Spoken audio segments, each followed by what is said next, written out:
Happy Sunday, everyone. Welcome to Our Issues Birmingham. Today's guest is Circuit Judge Stephen Wallace of Jefferson County Circuit Court. Welcome to our show, Judge. How are you? Thanks for having me, You don't mind if I call you Judge, do you? Whatever you need to. That's what I usually call you. Usually. That's what I'm required to call him.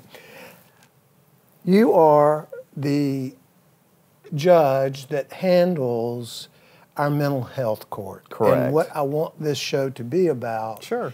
is what mental health court is and what it does and how it got created and what the future is. But before we get there, tell us how you ended up in that spot. Sure. Well, thanks for having me, Tommy. You're very welcome. Well, again, I'm Stephen Wallace. Thank you for being here. Started law school, finished in about '01, started practicing with another lawyer, went into private practice, did criminal law, some civil rights work, represented teachers, represented police when sometimes they got in trouble, and then I ran for office in 2010. In Alabama, we have contested judicial elections, so I ran here in Jefferson County, and I was fortunate enough to win, and fortunately the last two cycles I've run without an opponent.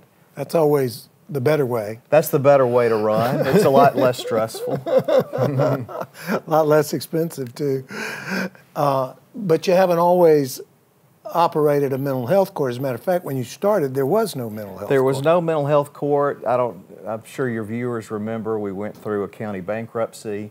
The money for that dried up.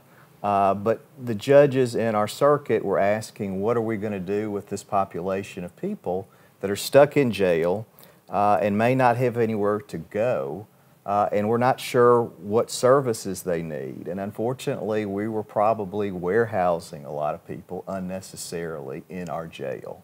And so that was sort of the start of the conversation, and that's when the county came in, said they would fund it, would fund social workers, and then we launched in about 2015.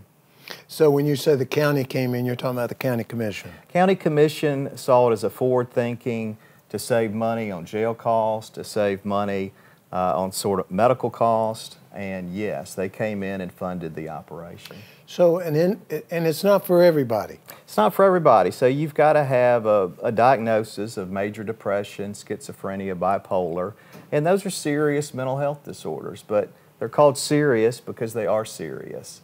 And unfortunately, the criminal justice system often ends up with people in jail that have a mental illness. And in fact, probably our jail at one time or another is the biggest deliverer of mental health services in the county, unfortunately. And as you know, one of my favorite pet peeves is the fact that Alabama doesn't recognize what is known as a diminished capacity. In other words, somewhere between being insane and, I'm not going to compare us, but I will say us sitting here, there's no middle ground.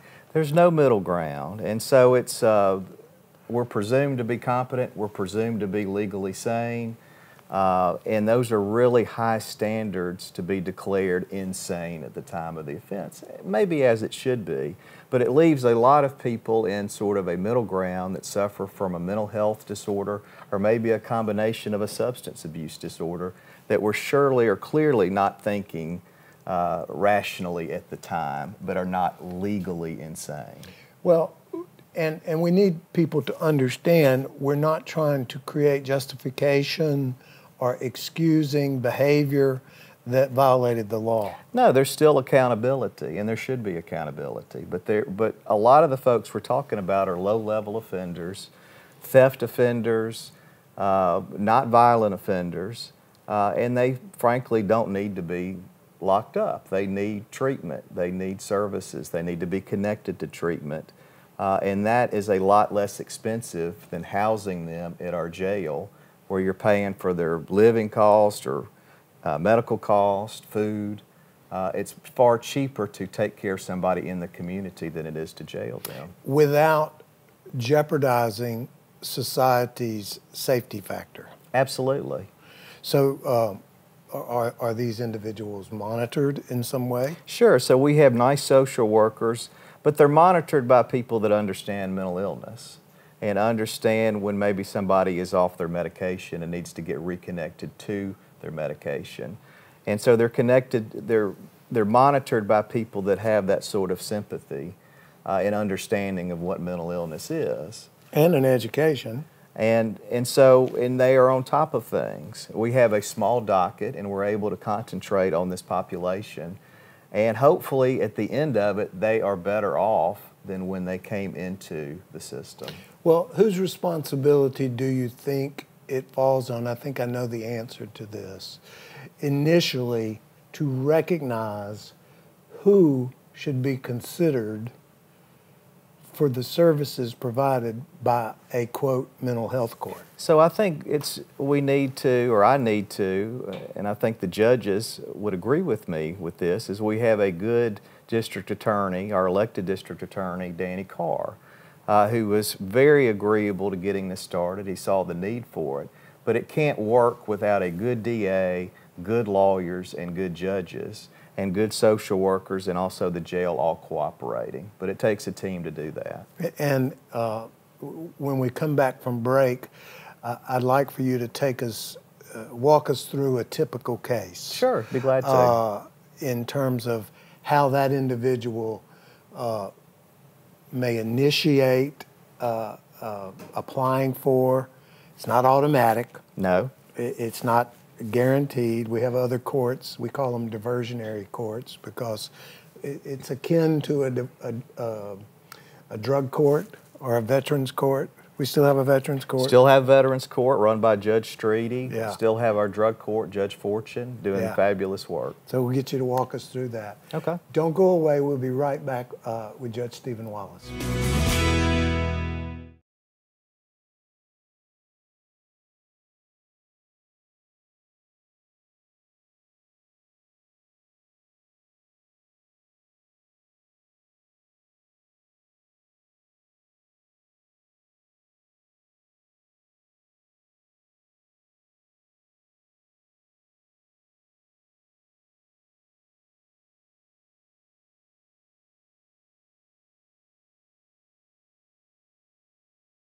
Welcome back to Our Issues Birmingham. I'm Tommy Spina. We're talking with Judge Stephen Wallace, Jefferson County Circuit Court Judge. He does other things besides mental health court. You got a full load in addition to mental health court. Sure, I'm a general jurisdiction trial court, try cases. So I just want you to understand that. So take us from the initial process through and to the conclusion of an individual who hopefully successfully completes the mental health court program. Also work into that, what happens if they don't? Sure, that's all good questions. So the good thing is we try to identify people early on. So when you hit the jail, there is now a jail screening form, an instrument to check if you have a mental illness. And so that is communicated to our jail social workers and ultimately to our mental health court staff. And if they do score that they do have a mental illness, they're identified. That information is given to the jail. That information is also given to their lawyer. And so the lawyer can then make an assessment and decide, I want to apply this person. It's a voluntary program. It's not required. We don't make you do it. It's up to you whether you want to do it or not. And so assuming they do have a mental health court or mental health diagnosis, they are screened, they meet with our staff, we make sure that it's an offense for which we can take. We try to get an idea of what the facts are and is it related to mental illness and are they really interested in this process. And so we have a meeting, we staff it, the district attorney's there, the defense lawyer's there, I'm there. The social workers there, but there's no hierarchy. We are working as a team to try to figure out what is best for this client and what is best as far as supervision. And we also give them a chance to say, no, Judge, I don't want to do this, which is perfectly fine. And let's not forget, they can always say, look, Judge, I appreciate the help, but I'm not guilty. I'm not guilty. I don't want any part of it. And I often tell people, look, you're not going to hurt my feelings. That's up to you to decide how you want to proceed. Mm-hmm. But if you are interested and you don't mind being managed or supervised and you can follow some basic rules, we can usually get your case diverted, reduced, maybe even dismissed within 6 months, 12 months. And then you're done. And then you don't have to keep coming to court. But hopefully you're better off for that. So we staff it. We may take a plea, we may not take a plea, and then we supervise that person from anywhere from 6 months to 12 months to 18 months. Okay, what about the person that comes off their med? I'm making an assumption, but generally speaking, people with any sort of diagnosis of a mental health disorder are medicated. Absolutely. Fair statement? Yes. And many times the medication is directly related to the behavior. Absolutely. Or lack of medication Correct. is directly related to the behavior. And I think what we've also learned is many people with mental health disorders, after being medicated, feel like, because the medication's working, that they don't need to be medicated. Sure, we're all human beings. We think, no, we don't need it anymore. And they come off of it. Absolutely. Happens all the time. What happens to that person who drops the ball? What I want the audience to understand is we don't throw them away. It's not one and done. No, we understand people are going to relapse. We understand people are going to at times not take their medication. Obviously, we're trying to connect them to services and make good decisions, but that happens. And depending on the circumstances, we continue to work with them, get them back connected to services. And so a lot of the clients that I see will say, Judge, I don't like how this medication makes me feel. And I'll say, well, I'm not a clinician. That's not my field. But do talk to your doctor and see if you can't get your medication adjusted to something that is better. You know, as long as they're communicating with their doctor, they're trying to make efforts, and they understand or have insight that they need the medication, we'll keep working with them. Well, you know, drug court is a diversion program, much Sure. like mental health court. Sure. And in drug court, if you relapse, there are sanctions. Sure. And sanctions can include picking up paper, it can include some other form of community service, it can include a night or two in jail, it can include inpatient treatment. Does your mental health court have a similar reaction? Because it would seem to me that doesn't fit in the mental health world. It doesn't fit. The drug court model is separate from the mental health court model. It doesn't do any good to tell somebody with a mental illness, you're off your meds, so I'm going to punish you by putting you in jail when you might not have any insight as to why you're even in jail. And so it's rare that I take somebody into custody for a relapse or for missing their medication. Obviously, there's extreme circumstances, but for the most part, I try to avoid taking people into jail because I find that it really doesn't help. And jail is not a therapeutic environment for somebody that has a mental illness. Well, tell us just briefly a little bit about our newest facility up off of Valley Avenue. I'm glad you asked. So for years, if you were picked up by police, they had a couple of choices. They could take you and arrest you, or they could take you to the emergency room. The problem with the emergency room was that you would have to wait for a long time and the officer would have to wait there with you. And a lot of times you're taking an officer off the street to sit in the emergency room, which is not a good use of that person's time. We now have a crisis center where you can drop somebody off that's in a crisis, a mental health crisis. They'll be seen immediately and they'll get the treatment they need, and the officer can have a handoff from law enforcement to a social worker and a mental health provider, as opposed to just sitting waiting in the emergency room. And John Q. Citizen can drop this person off? Absolutely. Citizens can be dropped off. It's an open drop-off. A lot of times I'll get calls from parents that have called the police and said, I didn't intend for them to get arrested. This is an alternative to the police taking you and arresting you. All right, don't go away. We're going to be right back and talk about the future. For those of us that can predict the future, I've yet to meet anyone that could do that. Don't go away. This is Our Issues Birmingham.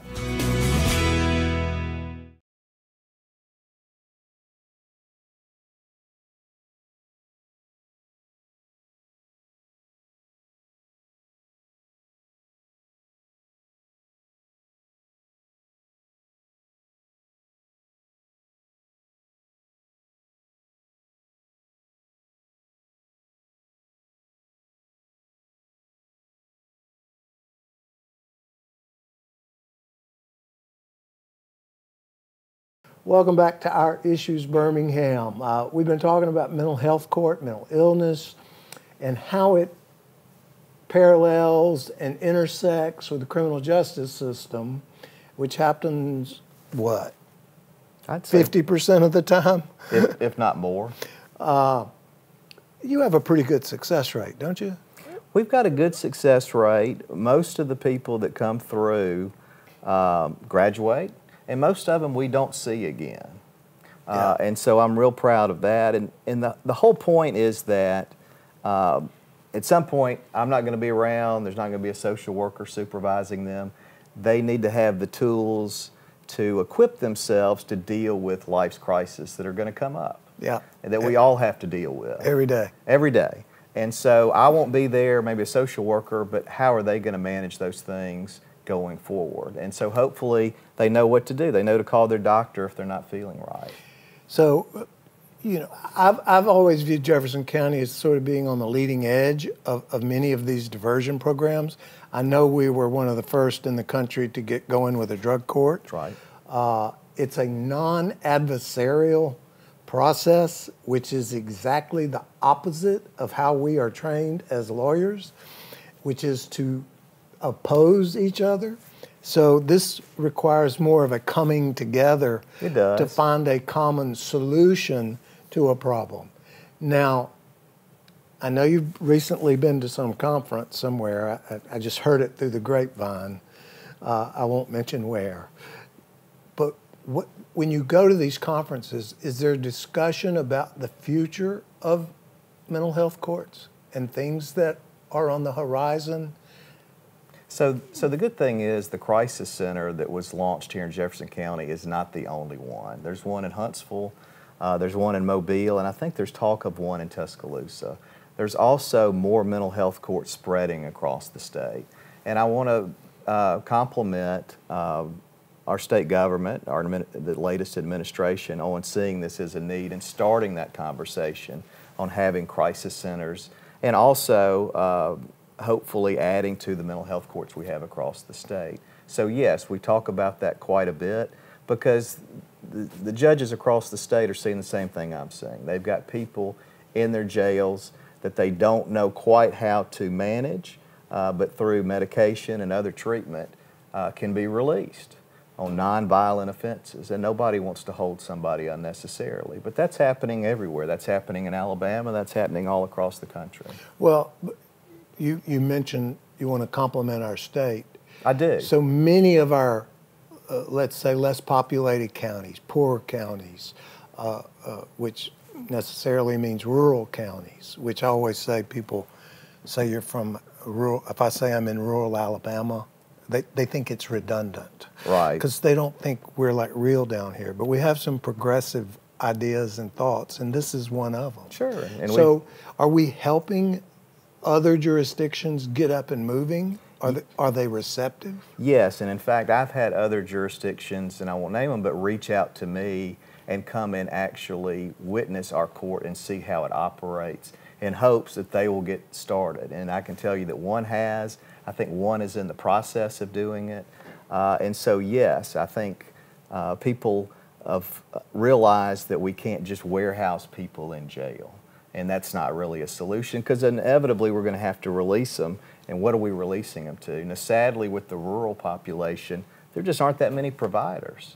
There aren't many mental health providers in rural Alabama. There just aren't. We're fortunate to have UAB and a host of providers here in Birmingham. Do you work in conjunction with UAB? We do. So they've had a long-standing task program that comes out, I think their Department of Psychology.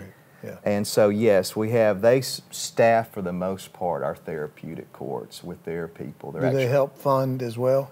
I think they do. I'm not sure exactly, but primarily our funding comes from the county. Mm-hmm. But it helps UAB, again, to have these crisis centers and other diversions where not everybody is being sent to the emergency room, and the emergency room isn't flooded with people. Mm-hmm. I know there is, people always talking about UAB and their Department of Psychiatry, which is a certain floor of one building in our medical center. but it's impossible to get into. Yes. Except through the emergency room. Yes. So what do you do with those people that are in that dynamic? You know, we need probably more beds in this state. We need more inpatient treatment than we have. There are some folks that sadly need to be in some sort of institution. They simply cannot care for themselves, and we don't have enough beds here. Will you tell them one thing for me? Sure. This is across all demographics. Sure. Anybody that's listening knows that they or have somebody that's important to them that suffers from a mental illness, and we see it. But people think it's just poor people or a certain race of people or a certain section of town. It's everywhere. I see it everywhere. I see it across all demographics and rich, poor, across all demographics. In closing, if you had some advice to offer to individuals that were caught up in the criminal justice system, sure, what would it be in terms of trying to advance the ball forward to get things going with your court? Sure, that we continue to have these kind of conversations where we talk about that everybody suffers from mental illness and try to do away with the stigma of that. And so that we realize we all need this help. We have people close to us that need this help, and there's nothing wrong with asking for help. Yeah. And sometimes that involves the criminal justice system.